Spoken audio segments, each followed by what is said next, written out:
Chapter 10, The Tower of Babel. This chapter is based on Genesis 9, 25 through 27, and chapter 11, verses 1 through 9.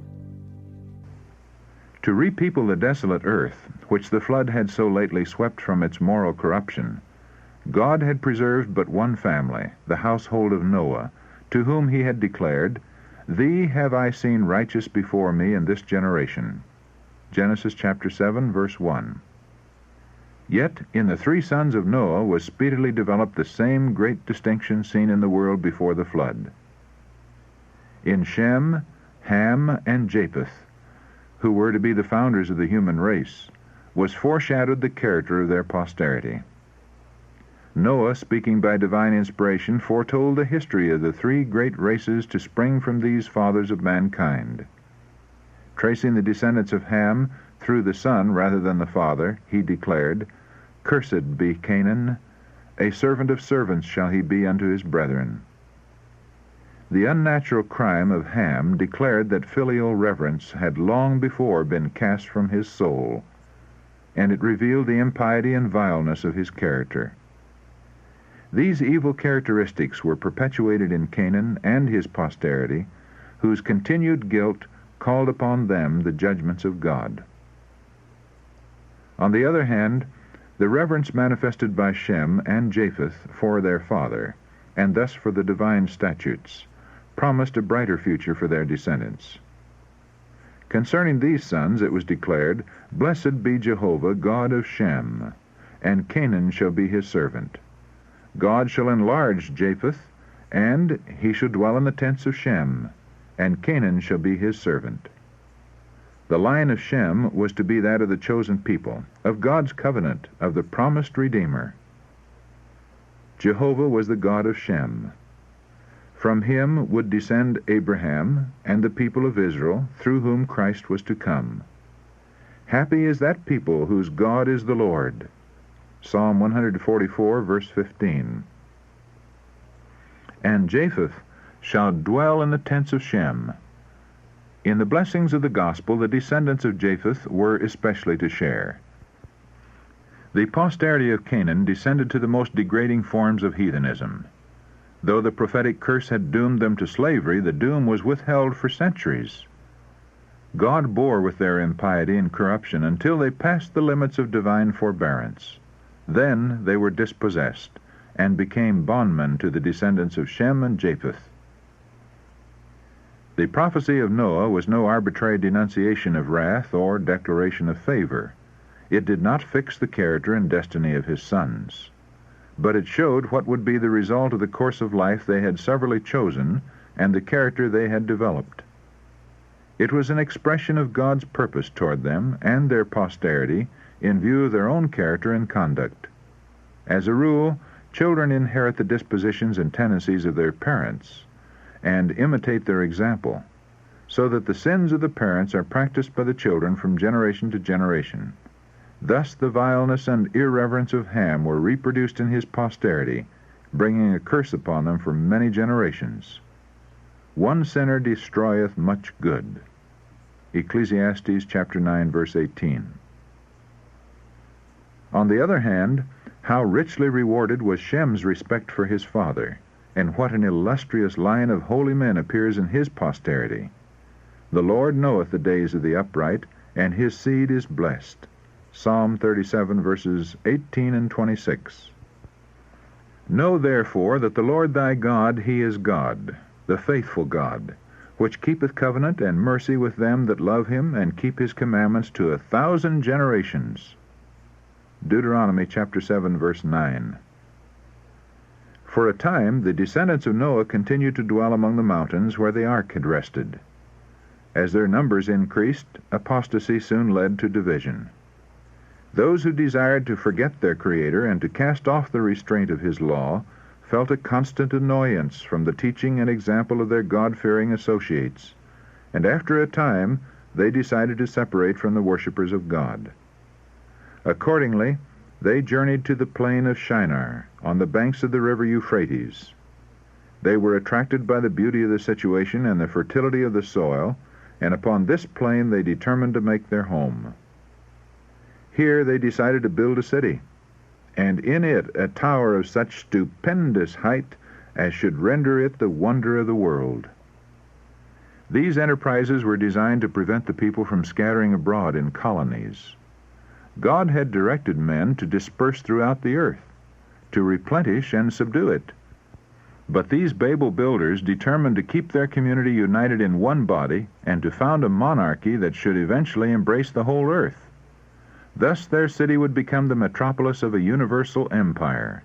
Its glory would command the admiration and homage of the world and render the founders illustrious. The magnificent tower reaching to the heavens was intended to stand as a monument of the power and wisdom of its builders, perpetuating their fame to the latest generations. The dwellers on the plain of Shinar disbelieved God's covenant that he would not again bring a flood upon the earth. Many of them denied the existence of God and attributed the flood to the operation of natural causes. Others believed in a supreme being and that it was he who had destroyed the antediluvian world, and their hearts, like that of Cain, rose up in rebellion against him. One object before them in the erection of the tower was to secure their own safety in case of another deluge. By carrying the structure to a much greater height than was reached by the waters of the flood, they thought to place themselves beyond all possibility of danger. And as they would be able to ascend to the region of the clouds, they hoped to ascertain the cause of the flood.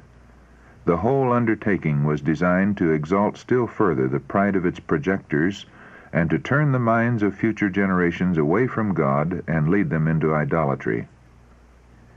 When the tower had been partially completed, a portion of it was occupied as a dwelling place for the builders. Other apartments, splendidly furnished and adorned, were devoted to their idols. The people rejoiced in their success, and praised the gods of silver and gold, and set themselves against the ruler of heaven and earth. Suddenly, the work that had been advancing so prosperously was checked. Angels were sent to bring to naught the purpose of the builders. The tower had reached a lofty height, and it was impossible for the workmen at the top to communicate directly with those at the base. Therefore, men were stationed at different points, each to receive and report to the one next below him the orders for needed material or other directions concerning the work. As messages were thus passing from one to another, the language was confounded, so that material was called for which was not needed, and the directions delivered were often the reverse of those that had been given. Confusion and dismay followed. All work came to a standstill. There could be no further harmony or cooperation. The builders were wholly unable to account for the strange misunderstandings among them, and in their rage and disappointment they reproached one another. Their confederacy ended in strife and bloodshed. Lightnings from heaven, as an evidence of God's displeasure, broke off the upper portion of the tower and cast it to the ground. Men were made to feel that there is a God who ruleth in the heavens. Up to this time all men had spoken the same language. Now those that could understand one another's speech united in companies. Some went one way, and some another. The Lord scattered them abroad from thence upon the face of all the earth.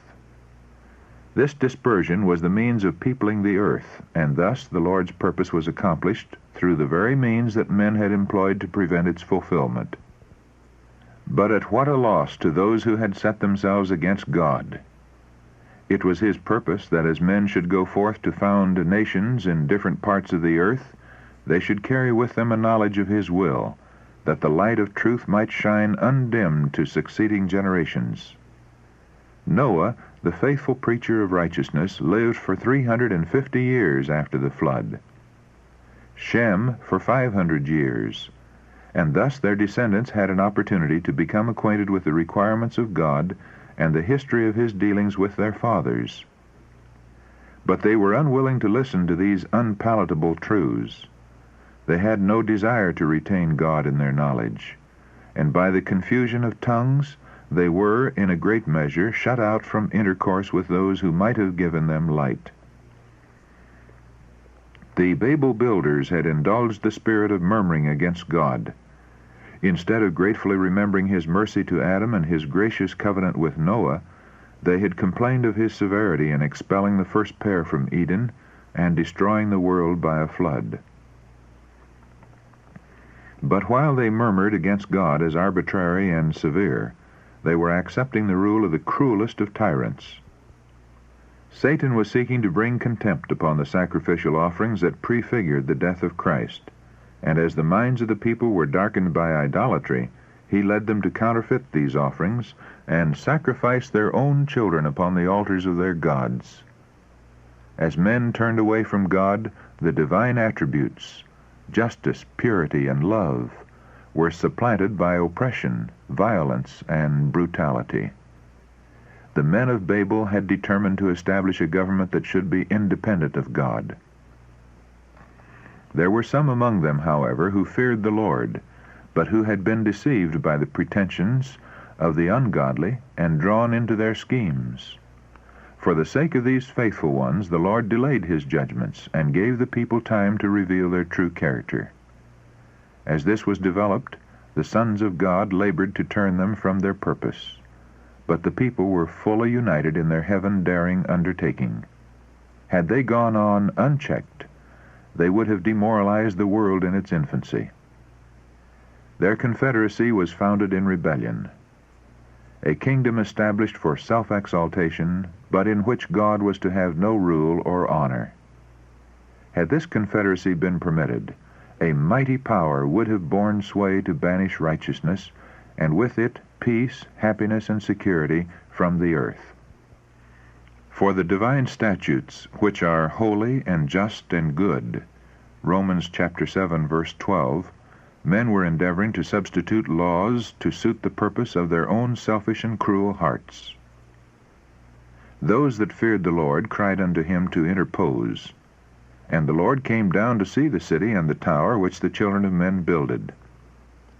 In mercy to the world he defeated the purpose of the tower builders, and overthrew the memorial of their daring. In mercy he confounded their speech, thus putting a check on their purposes of rebellion.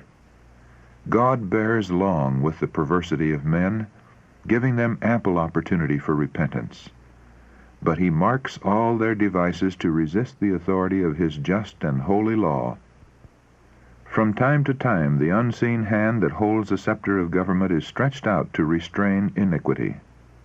Unmistakable evidence is given that the Creator of the universe, the one infinite in wisdom and love and truth, is the supreme ruler of heaven and earth, and that none can with impunity defy his power.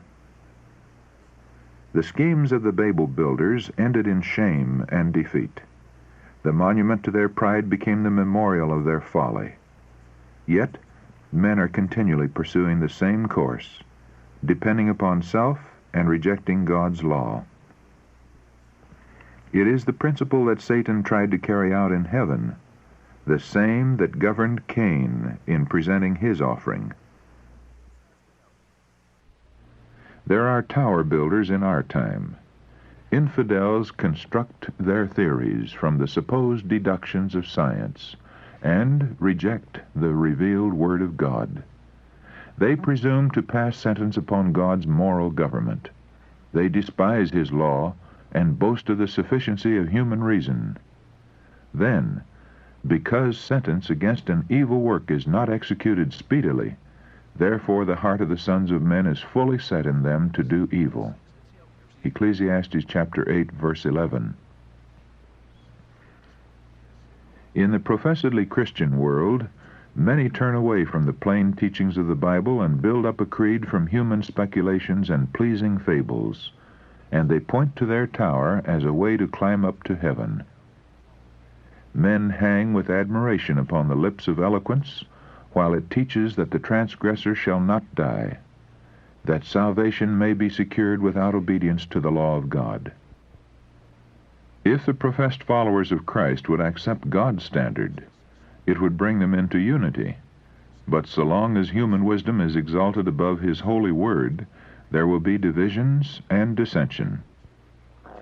The existing confusion of conflicting creeds and sects is fitly represented by the term Babylon, which prophecy, Revelation chapter 14, verse 8, and chapter 18, verse 2, applies to the world-loving churches of the last days. Many seek to make a heaven for themselves by obtaining riches and power. They speak wickedly concerning oppression. They speak loftily. Psalm 73, verse 8, trampling upon human rights and disregarding divine authority. The proud may be for a time in great power, and may see success in all that they undertake, but, in the end, they will find only disappointment and wretchedness. The time of God's investigation is at hand. The Most High will come down to see that which the children of men have builded. His sovereign power will be revealed. The works of human pride will be laid low. The Lord looketh from heaven. He beholdeth all the sons of men. From the place of his habitation he looketh upon all the inhabitants of the earth. The Lord bringeth the counsel of the heathen to naught. He maketh the devices of the people of none effect. The counsel of the Lord standeth forever, the thoughts of his heart to all generations. Psalm 33, verses 13, 14, 10, and 11.